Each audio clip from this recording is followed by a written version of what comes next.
how to find your OKX wallet address with this step-by-step guide.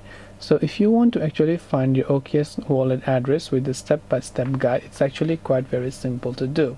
All you have to do is first of all open up the OKX application. Now your wallet address means your deposit address. Whenever you're trying to receive a crypto from someone, you will need to give them a deposit address of your wallet, of that particular crypto wallet, to receive the amount. And to do this, you can just tap on the multiple dots icon over here.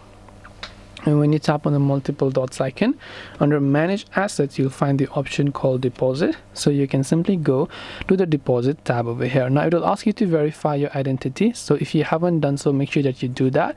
Then once you verify the identity, you'll have to select a crypto for which you want to find the deposit address. If it asks you to select the network, also select the network.